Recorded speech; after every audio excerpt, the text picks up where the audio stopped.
India is taking significant steps to enhance the security of messaging apps by mandating that these platforms can only be accessed with an active SIM card. This change aims to reduce fraud and misuse, addressing a growing concern over cybercrime.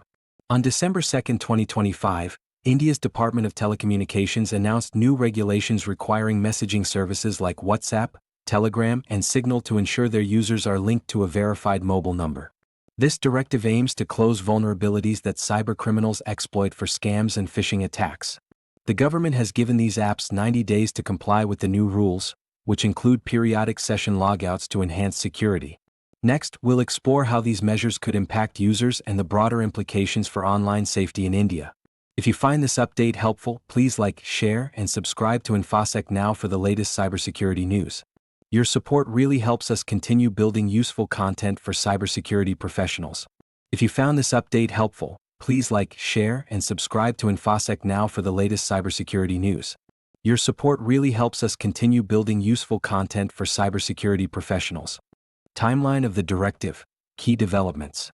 Following the announcement on December 2, 2025, the Indian Department of Telecommunications set a 90-day compliance window for messaging apps to implement the new SIM binding regulations. This directive directly addresses the vulnerabilities that allow for anonymous scams and fraud through messaging platforms. In the wake of these regulations, messaging apps are now required to continuously link their services to the active SIM card installed on the user's device. This means that users will lose access to their messaging accounts if their SIM is deactivated or removed, significantly reducing the potential for account takeover incidents. The DOTS amendments to the Telecommunications, Telecom Cybersecurity Rules 2024 also introduce a mandatory 6-hour logout feature for web-based messaging sessions. This creates an additional layer of security by requiring users to re-authenticate their accounts periodically, which complicates efforts by fraudsters to maintain control over compromised accounts. Moreover, the directive enhances the accountability of messaging services by ensuring that each active account is tied to a Know Your Customer (KYC) verified SIM. This linkage will facilitate law enforcement agencies in tracing numbers associated with various scams, including phishing and loan fraud, thereby strengthening digital transaction security. The introduction of a mobile number validation (MNV) platform is another significant development. This platform will allow both users and government authorities to verify the authenticity of mobile numbers linked to financial services, promoting transparency and trust in digital interactions. These measures reflect India's comprehensive approach to bolstering cybersecurity within its telecommunications framework, extending existing practices already in place for banking and payment apps to messaging services. As the compliance deadline approaches, the focus will be on how effectively these platforms adapt to the new regulations and the impact on user experience and safety. The new regulations from India's Department of Telecommunications are poised to significantly reshape the user experience across popular messaging platforms. With the mandatory SIM card linkage, users will experience a shift in how they authenticate and access their accounts. This requirement not only enhances security but also introduces a layer of accountability, as each messaging account will be tied to a verified identity through the Know Your Customer (KYC) process. For users, this means that the ease of accessing messaging services will be counterbalanced by the need for constant verification. The automatic logout feature, which requires users to relink their devices every 6 hours, could lead to frustration, particularly for those who rely on these platforms for continuous communication. This operational friction may deter some users, especially those in regions with intermittent mobile service or less tech-savvy individuals. Moreover, the implications extend beyond just individual users. Messaging platforms will need to invest in infrastructure to comply with these regulations, potentially leading to increased operational costs. These costs may be passed on to users in the form of subscription fees or premium features. As platforms adapt, they might also innovate new features to enhance user engagement and streamline the verification process. From a cybersecurity perspective, the directive aims to create a more secure digital environment by reducing the anonymity that fraudsters exploit. By ensuring that every account is linked to a verified SIM, authorities will have a clearer path to trace fraudulent activities back to their sources. This could lead to a decrease in cybercrime incidents, fostering greater trust among users in the safety of digital communications.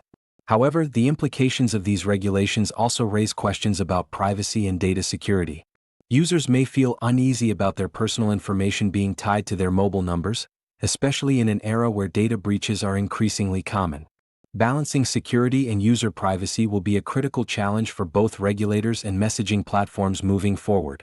In summary, while the new SIM card regulations are designed to enhance security and reduce fraud, they also introduce complexities for users and messaging platforms alike.